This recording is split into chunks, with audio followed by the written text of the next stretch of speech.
आप सभी को नमस्कार। जैसा कि आप सभी जानते हैं, वर्तमान में सर्वे का काम जो है वो हर जगह शुरू हो गया है।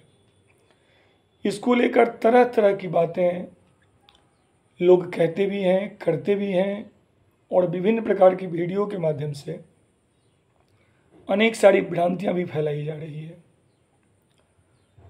मैंने सोचा कि इस संबंध में मैं अध्ययन उपरांत एक वीडियो डालूं और मैंने बिहार विशेष भू सर्वेक्षण 2012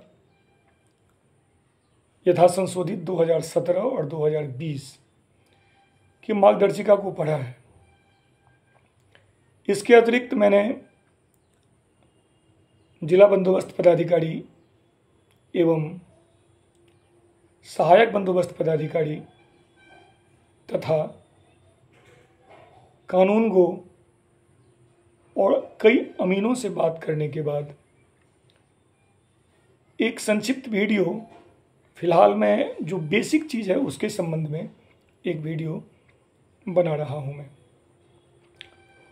सबसे पहले तो ये जानना है कि बिहार विशेष भू सर्वेक्षण 2012 है क्या और इसकी आवश्यकता क्यों पड़ी। जमीन के रिकॉर्ड को सत्यापित करने के लिए, उसके अद्यतीकरण करने के लिए सर्वे की आवश्यकता होती है। एक सर्वे जो अपने यहाँ मधुबनी जिला में 1900 ईस्वी में हुआ था, कैडेस्ट्रल सर्वे, जिसके बाद CS खतियान और CS मैप जारी किया गया था। उसके आधार पर बहुत जगह उसके बाद बिहार में कुछ जिलों में RS सर्वे भी हुआ, रीएड्रेसल सर्वे जिसे कहते हैं, और वो लागू भी हुआ। पूर्णिया आदि जिला कुछ हैं जहाँ पर रीएड्रेसल सर्वे फाइनल हो गया और लागू हुआ, लेकिन अपने यहाँ ये फाइनल नहीं हुआ। मधुबनी साइड में इसकी अंतिम प्रकाशन नहीं हुई। तो इस बार जो भी सर्वे का काम हम लोगों का होगा, ये कैडेस्ट्रल सर्वे जो पहले का था 1901 ईस्वी वाला खतियान, उसी नंबर के आधार पे होगा। और बीच का जो रीएड्रेसल सर्वे हुआ था, जिसके नंबर और खतियान का कोई महत्व नहीं रह जाएगा। सबसे पहले ये जानकारी। ये सर्वे विशेष सर्वेक्षण जो है वो 2020 में प्रारंभ हुआ था। 2020 के में बिहार के चुनिंदा 20 जिलों में इसकी शुरुआत की गई थी और उस के बाद अभी वर्तमान में इसको पूरे 38 जिला को शामिल करके ये प्रारंभ किया गया है। इसमें सबसे पहले इसकी जो प्रक्रिया होती है कि इसका उद्घोषणा होता है, डिक्लेरेशन, पहले नोटिफिकेशन जो स्टेट गवर्नमेंट जारी करती है, जो कर चुकी है। इसके बाद बंदोबस्त पदाधिकारी जो होते हैं जिला में, ये समझ लीजिए कि पहले जिला में DM ही बंदोबस्त पदाधिकारी हुआ करते थे। इसको कुछ साल पहले दोनों पद को अलग कर दिया गया, दोनों इक्विवेलेंट माना गया जमीन के मामले में, और बंदोबस्त पदाधिकारी को अलग कर दिया गया जो एक IS पदाधिकारी होते हैं। तो बंदोबस्त पदाधिकारी के द्वारा उद्घोषणा होगी, उसमें डिक्लेरेशन होगा, तब ये उस जिला के लिए काम प्रारंभ हो जाएगा। उसके बाद इसके स्टाफ का स्ट्रक्चर समझिए।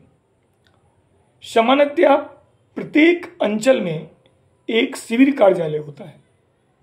जिस सिविल कार्यालय के लिए संबंधित अंचल अधिकारी से जमीन और जगह की मांग की जाती है, जो प्रस्ताव करते हैं उस पर तहकीकात करने के बाद उसको ओपन कर दिया जाता है और वही सिविल कार्यालय ये सारी प्रक्रिया को समापन करता है।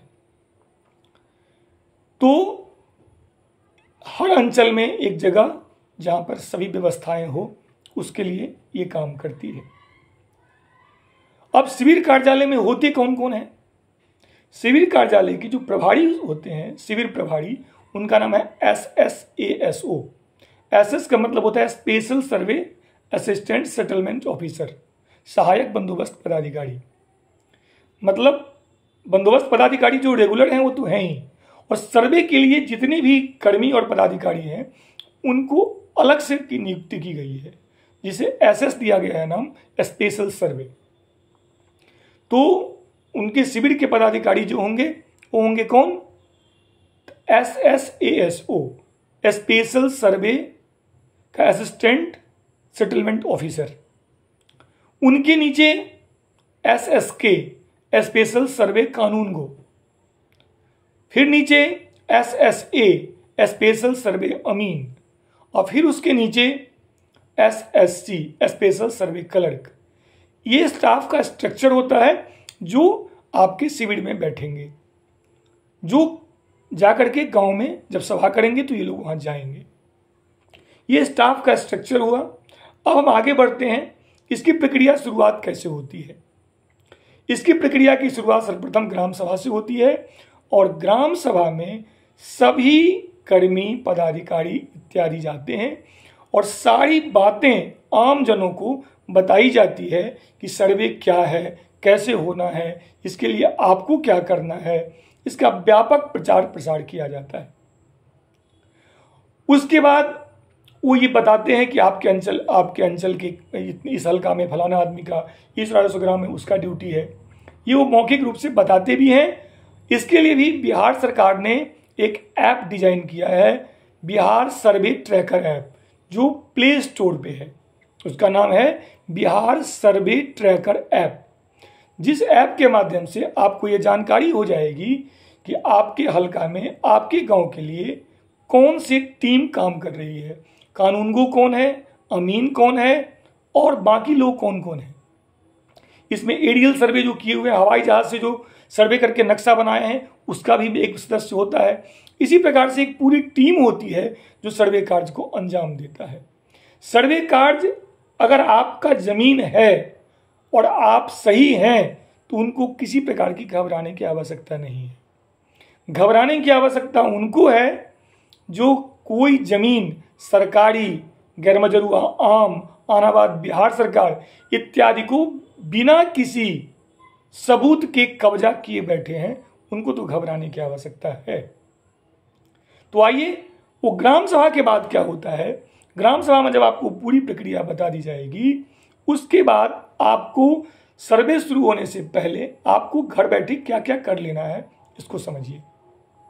सबसे पहले घर पे जाना है आपको, और आपको जितनी भी जमीन है वो पुराना नंबर जो है 1901 SP वाला, CS खतियान वाला, RS को बिल्कुल भूल जाइए, मधुबनी जिला, दरभंगा जिला भी भूल जाइए। तो जितना पुराना सर्वे का जो है आपका जमीन, जो भी नंबर है, उसका एक डिटेल तैयार कर लीजिए। नंबर, कौन सी जमीन का क्या नंबर है, उसकी चौहद्दी क्या है, उसकी रकबा क्या है, ये सारी चीज आप तैयार कर लीजिए। उसका खेसरा नंबर क्या है, खाता नंबर क्या है, सब तैयार हो जाए। उसमें एक चीज ध्यान रखिएगा, चौहद्दी में अभी का चौहद्दी देना है। जीवित व्यक्ति का नाम पड़ेगा उसमें, मृत व्यक्ति का नाम चौहद्दी में नहीं देना है। एक पूरी खाका आप तैयार करके रफ कागज पे रख लीजिए। जब सारा आपका तैयार हो जाता है तो आप जमाबंदी वगैरह देख लीजिए, मेरा जमीन का रसीद कट रसीद ठीक ठाक है कि नहीं, मेरा जमाबंदी नंबर है कि नहीं है।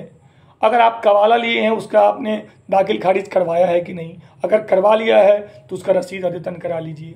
अगर अद्यतन रसीद नहीं भी है तो घबराना नहीं है, पुराने रसीद से भी आपका सर्वे होगा। आप जमाबंदी नहीं कायम करा चुके हैं, ऐसी स्थिति में भी आपका सर्वे दस्तावेज के आधार पे आपका होगा। इसके लिए घबराने की जरूरत नहीं है, पैनिक में नहीं आना है। ये सारे काम करने के बाद जब आपका पर्चा, अगर मान लीजिए आपका जमीन भूदान से मिला हुआ है, बंदोबस्त से मिला हुआ है, कहीं कहीं विनोबा भावे वाला आंदोलन से मिला हुआ है, कहीं कहीं आपको देखिएगा कोई ज़मीन जो है सो किसी को सेटलमेंट से मिला हुआ है, गैरमजरूआ खास उसको सेटलमेंट कर दिया गया है, बकब्जे उस किसान का नाम है। तो जो भी कागज़ आपके पास है सब इकट्ठा आप कर लीजिए। उसके बाद आपको करना क्या है, अगर मान लीजिए खेत बगीचा जो कुछ भी है, चूंकि हवाई जहाज से उसका सर्वे किया गया है और फोटो लिया गया है, तो उसमें बहुत सारे मेर ऐसे हैं जो उस टाइम में नहीं दिखाई दिए होंगे। कहीं पानी रहा होगा, या आप एक ही खेत में कहीं सब्जी की खेती किए होंगे, कहीं उसमें आप कोई और खेती किए होंगे, तो आपको 3-4 एक ही खेत में प्लॉट दिखते होंगे। तो आप क्या कीजिए, आपका जो जिनुन प्लॉट है उसका बढ़िया से मेर बना लीजिए, जो बगीचा है उसका भी मेर तैयार कर लीजिए, कहीं कोई उसमें दिक्कत नहीं है। वो सब करके आप रेडी रख लीजिए। अगर संभव हो तो सबको फ्रेश कर दीजिए, कोई जंगल झाड़ जो है उसको साफ कर दीजिए, जिसके आपको किसी प्रकार का दिक्कत नहीं हो।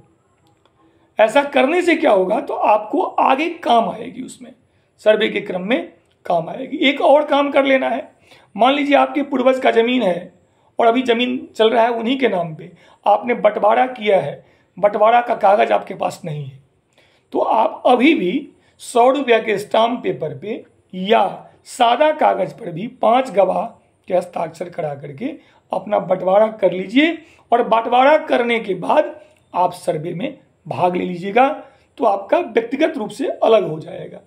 आप चाह रहे हैं कि नहीं, मेरे पूर्वज का है, मेरे पिताजी के नाम से जमीन है, मैं दोनों भाई एक साथ ही करा लूंगा और दोनों भाई का ज्वाइंट रहेगा, आधा आधा हिस्सा है, तो भी आप एक साथ सर्वे करा सकते हैं और अंश बराबर लिख करके उसको भी करा सकते हैं। इसके लिए कोई अलग से करने की आवश्यकता नहीं है। लेकिन आप अलग अलग जब कराएंगे तो सब कुछ को कोला वाइज कराइएगा तो ठीक है, नहीं अगर हर कोला में आप अगर मेर डालिएगा तो मेर में आपको दोनों भाई का अलग अलग कर लेना है, या तीनों भाई का आपको अलग अलग कर लेना है, क्योंकि उस समय आसानी होगी प्लॉटिंग करने में। आपका नया नंबर जो अभी चल रहा है, दोनों नंबर, उस नया नंबर को तो आप बिल्कुल भूल जाइए, वो सारा खतियान भूल जाइए, उस सर्वे का वैल्यू खत्म कर दिया गया। अब आगे बढ़ते हैं। अब सर्वे की प्रक्रिया प्रारंभ होगी। सर्वे की प्रक्रिया प्रारंभ होगी। सर्वे की प्रक्रिया से पहले आपको बढ़िया से सबसे पहले प्रपत्र 2 भरना होगा। प्रपत्र 2 एकदम बढ़िया से आप डिटेल उसमें भरिए, उसमें पूरा नाम रैयत का, जो वर्तमान रैयत है उसका, ये नहीं जो मेरे पिताजी के नाम से जमीन है तो उनका भरेंगे, नाम भर लीजिए, पिता का नाम, जो भी उसमें डेटा मांग रहा है, राजस्व, थाना नंबर, एक मांगेगा हल्का नंबर। हल्का नंबर की इसमें आवश्यकता है नहीं, अगर आप जानते हैं तो लिख दीजिए और नहीं जानते हैं तो कोई आवश्यकता नहीं है, हल्का नंबर को स्किप कर जाइए, आगे बढ़िए। बाकी जमीन में उस जो प्रपत्र है उसमें 2-3 नंबर का ही आपको आएगा भरने के लिए जगह, तो आप चाहें तो उसको अलग से टाइप करवा करके उसको चौड़ा नीचा बढ़ाते जाइए और जो भी आपका जमीन है वो सब उसमें इंडिकेट कर दीजिए। नहीं तो उसके साथ एक प्रपत्र और लगाइए, दूसरा प्रपत्र, तीसरा प्रपत्र, चौथा प्रपत्र, और सबका पेजिंग करते जाइए एक साथ। एक चीज और ध्यान रहे, आप अगर चाहें तो एक साथ ही सबका करा सकते हैं। अगर आप ये भी चाहें कि नहीं ऐसा नहीं करेंगे, मेरे दादाजी के जो नाम जमीन है उसका हम अलग बना लेते हैं, और मेरे नाम का जो जमीन है उसका हम अलग बना लेते हैं, और पिताजी के नाम का है उसका अलग बना लेते हैं, तो ये भी आप अलग अलग कर सकते हैं। इसमें कोई ये नहीं है, बाध्यता नहीं है कि आप ऐसा नहीं कीजिए, लेकिन एक में भी कर लेंगे तब भी कोई दिक्कतें नहीं है। जब ज्वाइंट वाला नाम से भरिएगा कि मान लीजिए राम, श्याम और अनिल 3 भाई है, तो उसमें जब ज्वाइंट आपको बनाना है तीनों भाई का, तो तीनों का नाम लिखाएगा और उसमें अंश बराबर लिखा जाएगा, तो उसके बाद वो आसान ज़्यादा है। लेकिन अगर चाहेंगे जो हम अलग कर लेंगे तो तीनों का आप अलग अलग करके भी भर सकते हैं, इसमें दिक्कतें नहीं है। ये आपका प्रपत्र 2 तैयार करने के लिए आपका ये सबसे सरल तरीका है। जब 2 तैयार कर लीजिएगा, आपको नंबर बाबू उसमें भी मान लीजिए बहुत नहीं पता, आपको थाना नंबर भी नहीं पता है, तो आपको जो SSK यानी कि कानूनगो जो रहेंगे और अमीन जो रहेंगे उनसे आप पूछ लीजिएगा। एक चीज़ और बता दूं, बड़ा ये महत्वपूर्ण चीज़ है, अभी जो इसमें बहाली हुआ है, तो जो अमीन आपका पहले से अंचल में था उनकी क्वालिफिकेशन थी इंटर पास, और वो अमीन में बहाली होती थी, और बाकी जो हमारे हैं कर्मचारी जिनका भी इंटर पास ही योग्यता था, बाद में स्नातक वगैरह वाले भी हैं, लेकिन इसमें जो है इनके SSA यानी कि अमीन और कानूनगो दोनों कम से कम इनका जो है वो JE रैंक यानी कि वो ओवरसीयर जो होते हैं उसके रैंक के वो लोग हैं, उस इक्विवेलेंट उनकी डिग्री रहती है। और जो सहायक बंदोबस्त पदाधिकारी हैं वो BTech होते हैं, इंजीनियर होते हैं वो। ये इनमें अंतर है थोड़ा सा, इसलिए मैं बीच में इसको आपको बता दिया। तो जब आप इसको सब कुछ जान लीजिएगा तो प्रपत्र को बढ़िया से भरिएगा, चौहद्दी भर दीजिएगा, डिटेल पूरा भर के।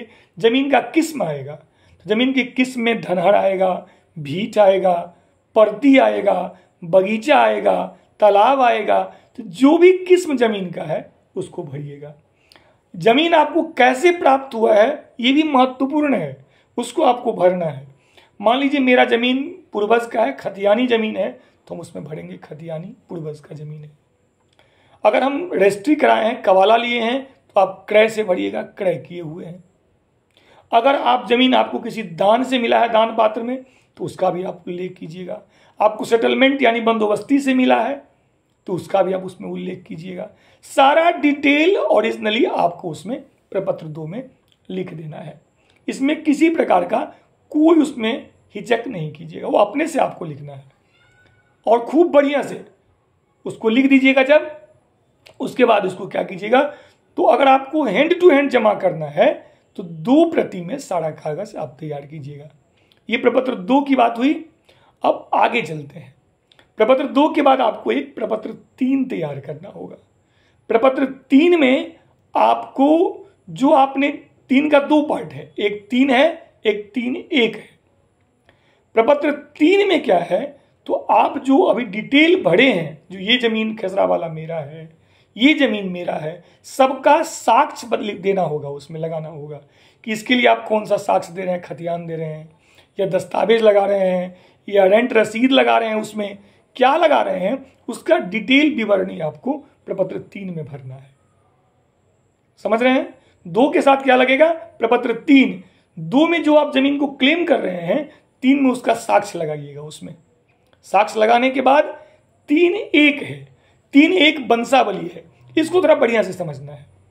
आज मैं फॉर्म कैसे भराएगा उस डिटेल पे नहीं जा रहा हूं, उसका मैं अगला वीडियो एक बना के डालूंगा। और आपको लोगों को और भी जो कोई अगर पूछना हो कुछ, तो कमेंट बॉक्स में मेरा लिख दीजिएगा, मैं आपको उस विषय में भी एक वीडियो बना के डालूंगा। मैं सतत इस विषय में अध्ययन कर रहा हूं, मेरा विषय नहीं है, परंतु इस विषय को मैं अध्ययन करने के बाद पूरी ऑथेंटिक जानकारी आप लोगों से शेयर कर रहा हूं। तो प्रपत्र 3(1) में जब जाइएगा, 3 पूरा डिटेल भरने के बाद साक्ष्य हो गया 3 में, और 3(1) वंशावली है। इसमें थोड़ा कंफ्यूजन है, उसको आप लोग दूर कर लीजिए। ये वंशावली आपकी अन्य वंशावली से भिन्न होगा। ये जेनेटिक वंशावली बाकी चीज के लिए नहीं होगा, ये केवल आपके सर्वे के लिए होगा। इस वंशावली में आपको जहां से जमीन है, मान लीजिए मेरे परबावा से जमीन है, तो परबावा से ही हम वंशावली निर्माण शुरू करेंगे। और परबावा से शुरू करते हुए जहां तक जीवित व्यक्ति जहां टकरा गया, वंशावली वहीं इंड कर जाएगा। ये नहीं जो मेरे पिताजी भी जिंदा हैं और मैं अपने तक ले आया वंशावली, नहीं, इसकी आवश्यकता इसमें नहीं है। ये वंशावली आपको खुद बनानी है, आपको किसी के पास नहीं जाना है। आप बढ़िया से कागज पर बैठ के वंशावली बनाइए। उसका वंशावली का एक ट्री आता है, ऊपर में एक ऐसा नाम रहेगा, फिर उसका 2 बेटा तो दोनों का नीचे नाम रहेगा, फिर उनका एक बेटा, ऐसे करके उसका ट्री होता है, जनरेशन ट्री, वो बना दीजिएगा। वंशावली पूरा बढ़िया से बना करके रेडी करके इसको आप सरपंच साहब के यहाँ उनका हस्ताक्षर करा लीजिएगा, या पंचायत सचिव भी इसका सरपंच हस्ताक्षर कर देंगे इस पर। दोनों में से किसी एक का हस्ताक्षर चाहिए, तो ये वंशावली आपका तैयार है। इसके लिए ना आपको अंचल जाना है, ना कोर्ट जाना है। जिस तरह से बंटवारा के लिए आपको कहीं नहीं जाना है, इस तरह से इसके लिए भी आपको कहीं जाने की जरूरत नहीं है। एक इसमें और तकनीकी पक्ष, हिंदू में जो हिंदू हैं उनके लिए क्या है, तो उनको बेटी का भी जमीन में हिस्सा होता है। तो वंशावली जब आप बनाएंगे और आपके अगर एक बेटा और 2 बेटी है, तो आपको बेटा के ही नाम से करना है, तो दोनों बेटी से लिखा करके शपथ पत्र आप ले लीजिएगा कि मुझे इस प्रॉपर्टी में हिस्सा नहीं चाहिए। वो आपको शपथ पत्र दे देंगी, जो आपको लगा देना है, आपको काम आएगा। आप बेटा के नाम से उसको कंटिन्यू कर जाएंगे, या वो लेंगे हिस्सा, जो हिस्सा लेना चाहेंगे वो क्लेम करेंगे कि मुझे भी इसमें 100% में से 50% मुझे, 50% उनको, या 3 भाई है तो उसी हिसाब से 33% हमको लेना है। तो ये चीज़ क्लियर करना पड़ेगा कि जिसकी लड़की है अगर वो लेंगे तो उनको क्लेम करना होगा इसमें। अगर बेटी नहीं लेंगे तो एक शपथ पत्र दाखिल करना होगा उनको कि मुझे इस प्रॉपर्टी में हिस्सा नहीं चाहिए। ये हो गया। ये करने के बाद आप वंशावली जब आपका रेडी हो जाएगा, आप ये दोनों कागज यानी कि तीनों पूरी साख्त के साथ, ऐसा नहीं है मान लीजिए किसी जमीन में आपको कोई कागज नहीं है तो आप उसका वेट नहीं करें ज़्यादा, आप कोशिश करें कि हम ले आए। नहीं है कोई कागज तो फिलहाल उसको ज़्यादा वेट नहीं करें जिसके चक्कर में दूसरा भी छूट जाए। आप उसको लिख करके आप अगर हैंड टू हैंड जमा करते हैं तो CVD में जा करके आपको ये सब जमा करना होगा और उसकी पावती आप जरूर रिसीविंग ले लीजिएगा उनसे, डेट और टाइम डाल के वो आपको रिसीविंग दे देंगे। उसके बाद क्या होगा, जब रिसीविंग आपको वो दे देंगे तो आपको करना क्या है, अगर एक तो प्रक्रिया ये भी है, दूसरी प्रक्रिया इसका ये है कि इसको आप ऑनलाइन कर दीजिए। बहुत सारे लोग पूछते हैं सवाल कि मैं दिल्ली में हूँ, मैं मुंबई में हूँ, मैं कैसे करूँगा इसको, इसके लिए मैं घर मुझे आना पड़ेगा। तो अभी घर आने की भी जरूरी नहीं है। वो चाहें तो सारा चीज़ करके अगर उनको उपलब्ध हो जाता है तो सारा करके LRC का साइट है, मैं साइट का डिस्क्रिप्शन आपको दे दूंगा कि किस साइट पे उसको जाकर के अपलोड करना है। उसमें आपका एप्लीकेशन जमा कीजिएगा और नंबर एक क्रिएट हो जाएगा। उस नंबर को आप रेफरेंस ID के रूप में रख लीजिएगा, और नहीं तो हैंड टू हैंड, दोनों में से जो सुगम लगे, क्योंकि सारी प्रक्रिया इसकी सर्वे की डिजिटाइजेशन से होगी। कोई भी प्रक्रिया ऐसा नहीं है जो ऑनलाइन नहीं प्रदर्शित होगी। जब आप सब कुछ कर लीजिएगा उसके बाद आपका काम प्रथम चरण का पूरा हो जाएगा। सारा चीज आपने लिया, उसको दे दिया। जब आप जमा करने के लिए जाइएगा तो वहां वो आपको सीरियल नंबर डाल के रिसीव करेगा, ये ध्यान रखिएगा। वो सीरियल नंबर डाल करके वहां पे वो रिसीव करेगा। सब कुछ रिसीव करने के बाद इसकी प्रक्रिया आगे की ओर बढ़ेगी। उसमें आपको करना क्या है, इसमें एक चीज आता है क्या, अब वो सर्वे की जो टीम होगी, यानी कि कानूनगो होगा, आपके मौजा का अमीन होगा और एरियल सर्वे वाले होंगे, सभी सर्वे की टीम पश्चिम उत्तर कोना से ये जाएंगे ग्राउंड पे जाएंगे और ग्राउंड पे जाकर के ये किस्तवार कहते हैं उसको, किस्तवार करेंगे, यानी कि ग्राउंड पे जाएंगे और उसको देखेंगे, जाकर के देखेंगे आपके द्वारा जो दिया गया है, आपके जो द्वारा दिया गया है उस चीज को क्या करेंगे, वो डॉक्यूमेंट्स जो सबमिट किया गया है और एरियल सर्वे से जो उनको नक्शा मिला हुआ है उससे सब कुछ को वो मिलान करेंगे। मिलान करने के बाद वो जो मिलान हो जाएगा, जो सही हो जाएगा, उसको 3-2 में अंकित करते जाएंगे। एक पंजी होगा प्रपत्र 3-2 के रूप में, जिसे याददाश्त पंजी या दखल पंजी कहते हैं, उसमें इसको अंकित करते जाएंगे। सारी प्रक्रिया ग्राउंड पे जाएंगे। 2-3 चीजें ग्राउंड पे आएगी जो मैं आपको बता देता हूं। जवान पे जाने के बाद समस्या उत्पन्न होगी कि किसी का जमीन कागज में है 10 डिसमिल, ग्राउंड पे है 8 डिसमिल। वो कहेगा मेरा 2 डिसमिल जमीन कम है। वो आपसे पहले पूछेगा कि आपको कहाँ लगता है कि आपका जमीन कहाँ कम है, तो आपको बताना होगा कि इसमें हो सकता है। आप नहीं भी बताइएगा तो उनका काम है उसको ढूंढना। वो ढूंढ करके जो रियल होगा तो सामने वाले हो सकता है विरोध करे। तो इन सब चीजों की थोड़ी बहुत समस्याएं ग्राउंड पे आएगी। उसके बाद कोई ऐसा भी समस्या आएगा कि आप 100 वर्ष से जमीन को जोत रहे हैं परंतु वर्तमान में आपके पास कोई कागज नहीं है, तो उसका सत्यापन नहीं हो पाएगा फिलहाल। लेकिन घबराना नहीं है। दूसरा स्थिति यह भी आ सकता है कि आप ग्राउंड पर गए, आपने कहा ये कोला मेरा है, किसी ने कहा नहीं ये तो मेरा भी है। आपने भी कोई प्रूफ दिखाया, वो भी कोई प्रूफ देके अमीन और कानून को मिलकर के उस समय डिसीजन नहीं ले पाए, तो उसको प्रपत्र 4 एक रजिस्टर होगा, जिस प्रपत्र 4 का नाम है गैर सत्यापित या विवादग्रस्त पंजी। उस जमीन को उस पंजी में डाल दिया जाएगा तत्काल, जिसका आप कागज नहीं देंगे सत्यापन के समय। क्योंकि सत्यापन, एक चीज मैं बीच में मिस किया कि सत्यापन जब करने के लिए वो जाएंगे तो चूंकि आपके द्वारा जमा जो भी कागजात रहेगा उसमें मोबाइल नंबर और आपका ईमेल आईडी रहेगा, तो आपको जब वो जाएंगे आपके यहाँ तो आपको पहले से सूचना हो जाएगी। आप अपने जमीन पे मौजूद रहेंगे तो बहुत बेहतर है।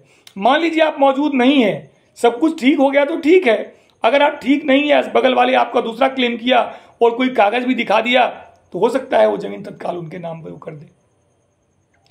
जो भी प्लॉट का नंबर रहेगा, खेसरा नंबर, जो 1901 ईस्वी वाला 1900 वाला नंबर है, अभी नंबर दूसरा होगा। अभी वर्तमान में जितने जितने वो खेत का टुकड़ा है सबका अलग अलग नंबर पड़ेगा। तो ग्राउंड पर जाने के बाद हो सकता है कि ये सब चीज़ आप उपलब्ध जब नहीं रहेंगे तो उसको भी डाल दिया जाएगा गैर सत्यापित जमीन के श्रेणी वाले में अथवा विवादग्रस्त वाले में। जब सारा काम सर्वेक्षण का ये पूरा इस तरह से कर लेंगे, सारा चीज एक एक करके चेक करेंगे, सब जब चेक कर लेंगे ये, तब जा करके हो सकता है तो दोबारा भी डेट निकले, जा करके गैर सत्यापित भूमि अगर अधिक निकल गया तो हो सकता है दोबारा भी उसके लिए डेट निकले। अगर डेट नहीं निकलेगा तो वे काम आगे बढ़ाएंगे। उसके बाद किस्तवार के बाद, किस्तवार में एक चीज और इंपॉर्टेंट है जो मैंने कहना अभी बाकी रह गया कि पहले जब ये लोग जाएंगे किस्तवार करने के लिए तो सबसे पहले राजस्व ग्राम को पहले तलाशेंगे कि ग्राम है कहाँ। इसके लिए हर राजस्व गांव के एक जगह पे त्रिमुहानी होगा, फिक्स पॉइंट, पहले उसको ये लोग पॉइंट को ढूंढेंगे जहां 3 राजस्व ग्राम टच करता होगा। वहां पे तीनों राजस्व ग्राम के जो स्टाफ होंगे, कानूनगो, अमीन, सब वहां पहुंचेंगे, उस पॉइंट को फिक्स किया जाएगा। उसके बाद उस राजस्व ग्राम के चारों साइड की चौहद्दी को फिक्स किया जाएगा कि ये पूरी राजस्व ग्राम हुई। उसके बाद ही प्रोसेस आगे बढ़ेगा उसका। जब किस्तवार हो जाएगा, जिसे दखल पंजी या याददाश्त पंजी भी कहते हैं, उसमें सारी बातें जब अंकित तो हो जाएगी, उसके बाद क्या होगा तो वो अमीन और कानून को ये ले जा करके उसको सब कुछ मिलान करके एरियल सर्वे वाले को एक चीज और ये करेंगे। मान लीजिए आप गए, आपका एरियल सर्वे में एक बहुत बड़ा आम का बगीचा को एक ही दिखा दिया गया, लेकिन उसमें आपके 4 भाई नहीं 10 भाई का उसमें जमीन है। अभी आपने उसको मेड़ को ठीक कर दिया है। जब ग्राउंड पे जाएंगे कोई विवाद नहीं होगा उस मेड़ से, तो वो लाल कलम से उस नक्शा पे, जो एरियल नक्शा उनको मिला हुआ है, उस पर वो मार्क कर देंगे। एरियल नक्शा को लाल कलम से वो मार्क कर देंगे जो इसको ऐसे ठीक करना है। और उनकी जो स्पेशलिस्ट टीम रहेगी एरियल सर्वे वाले, वो सारे उसको लेंगे और जब सब कुछ आप वो कर करके जब चले जाएंगे, नक्शा को ठीक करके सारे खेसरा को सब नंबर डाल करके, क्योंकि इस राउंड में किस्तवार में सभी खेसरा का प्लॉट का नंबर, खेसरा नंबर पड़ जाएगा प्लॉट का, इसमें कोई छूटेगा नहीं। भले उसका नंबर या जो नहीं मिले उसको जिसमें डालना पड़े उसको डाल देगा। समस्या उत्पन्न होने वाली है कहां पे, सो देखिए, जो अभी तक बरसों से सरकारी जमीन जो जोत रहे हैं, गैरमजरूआ आम या अनाबाद बिहार सरकार, जो सेटलमेंट नहीं हुआ है वो कब्जा किए बैठे हैं, उनको समस्या है, उनको छोड़ना पड़ेगा जमीन। और कौन कौन जमीन कैसे उसका होगा, अनाबाद बिहार सरकार का भगवान का नाम से कोई जमीन है, कोई मंदिर मठ के नाम से जमीन है, और भी कई तरह की जमीनें हैं, भूदान का जमीन है। इन सब जमीन के लिए मैं एक बार डिटेल में आपको फिर से एक वीडियो बना करके उसमें डालूंगा, तो उसमें आपकी बातें मैं डिटेल से समझा पाऊंगा। अभी मैं बेसिक बात पर ही थोड़ा और आगे बढ़ता हूं। जब आप ये काम कर लीजिएगा, ये चीज हो जाएगा, तो अमीन और ये कानूनगो और असिस्टेंट सेटलमेंट ऑफिसर जो होंगे सब मिल करके क्या करेंगे, तो प्रपत्र 5 तैयार करेंगे। प्रपत्र 5 खतियान विवरणी है, यानी खतियान का सार है, सारांश है, समरी है उसका, वो तैयार कर लेंगे। प्रपत्र 5 जब तैयार हो जाएगा, देखिए घबराना कहाँ नहीं है, आप अगर छूट गए सत्यापन से तो अब आपके पास विकल्प खुलेंगे। जब प्रपत्र 5 तैयार हो जाएगा, उसके बाद उसी प्रपत्र 5 से प्रपत्र 6 भी तैयार होगा। प्रपत्र 6 एक महत्वपूर्ण दस्तावेज है जो खेसरा पंजी है, जो एक एक खेसरा के हिसाब से बनाया जा गया है, और उस खेसरा पर जो गया टीम, वो क्या क्या देखा, क्या क्या समस्या आई, वो सारी चीजें उस पर अंकित होगी प्रपत्र 6 वाले पंजी पे। और वो जो होगा वो पूरी विवरणी होगी, धान की जमीन का किस्म क्या था, कैसे आपको मिला हो जमीन, कहाँ से आप लिए थे, वो सारा डिटेल उस पर होगा। वो आप उसके बाद देख लीजिएगा वो चीज। उसके बाद जब वो 6 तैयार कर लेगा, तो ये चीज वो पंचायत भवन पे कई सार्वजनिक स्थानों पर उसको चिपकाया जाएगा आपको देखने के लिए। आप उसको देखेंगे बढ़िया से, और आपको लगेगा कि ये चीज इसमें तकनीकी रूप से टूटी है, अरे मेरा गलती हो गया, मेरे 2 भाई का है, एक भाई का नाम छूट गया, मेरा गैर सत्यापित पंजी में मेरी जमीन को डाल दिया जबकि जमीन मेरा था। उसके बाद ये सब चीज़ आपको आएगा तो आपको दावा आपत्ति करने का भी समय मिलेगा। प्रपत्र 7 में आपकी जमीन का ये तो ज्वाइंटली हो गया आपको दोनों चीज। उसके बाद प्रपत्र 7 में खाना पूरी होगी। खाना पूरी में क्या हुआ तो खतियान बनता है, ये टेम्पररी बनेगा।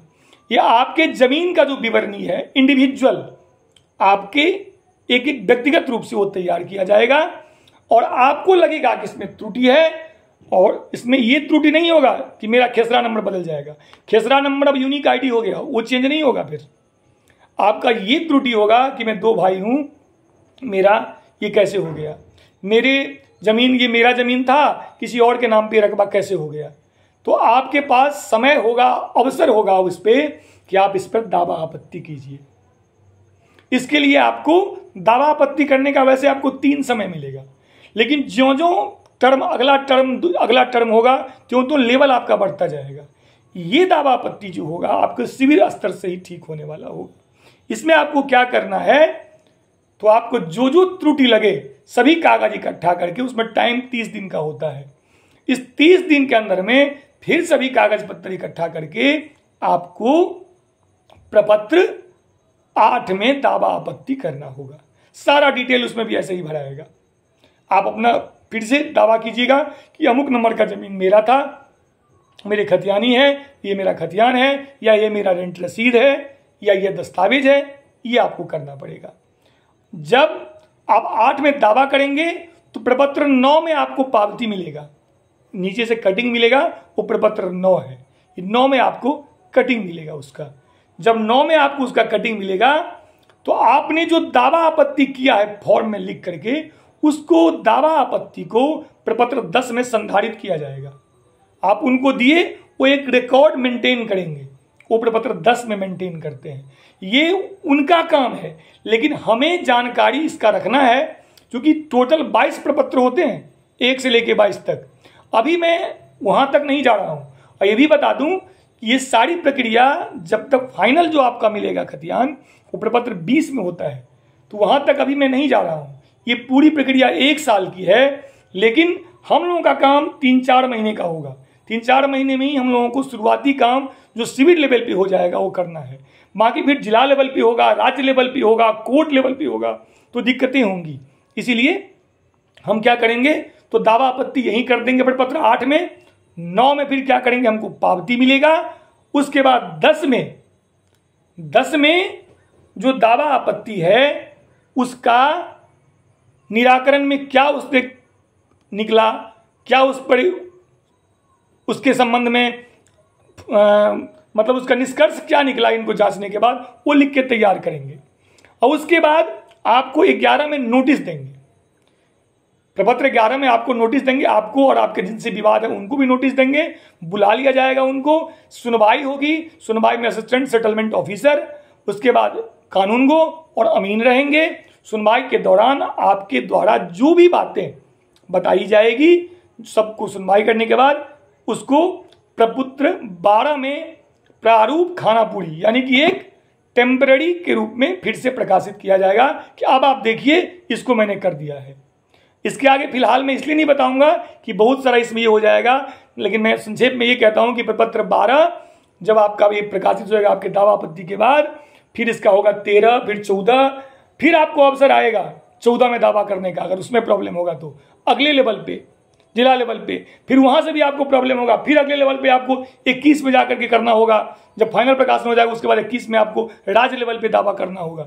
यानी कि आपके पास पूरा समय है। लोग ये कहते हैं कि अगर मैं जमीन नहीं कागज इकट्ठा कर पाऊंगा क्या मेरा जमीन सरकारी हो जाएगा? सरकारी नहीं होगा, आपका जमीन कतमब सरकारी नहीं होगा। ये आपको ध्यान रखना होगा। आपका सरकारी जमीन तभी होगा जब आप कभी भी इन सारे दावों में आपको कुछ नहीं कर पाया तो ये जमीन आपके पास कोई प्रूफ नहीं होगा। तो सोचिए ना कि 100 बरस से जमीन आप कर रहे हैं और आपने कोई भी एक प्रूफ जमा नहीं कर सका तो प्रॉब्लम होगी। बाकी भूदान वगैरह का जमीन जो है उसके संबंध में और प्रपत्र का डिटेल मैं आपको एक दिन और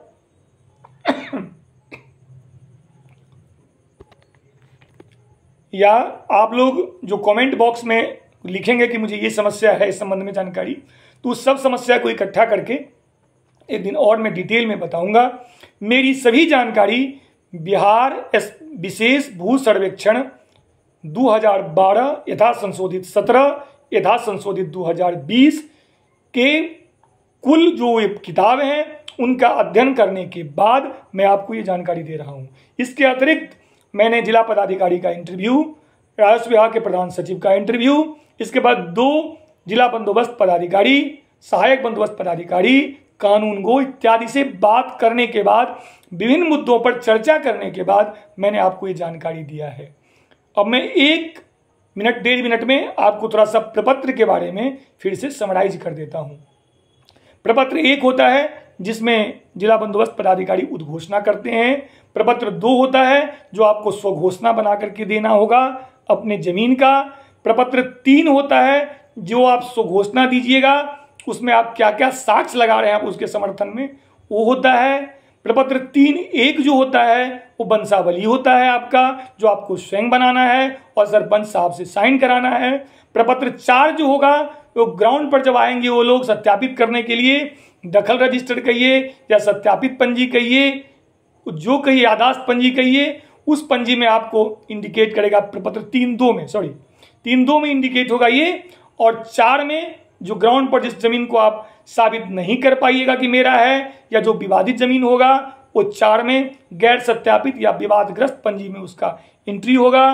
प्रपत्र 5 जो है वो खतियान का संक्षिप्त विवरण है। प्रपत्र 6 जो है वो खेसराबाद डिटेल है जो पंचायत भवन पर प्रकाशित होगी।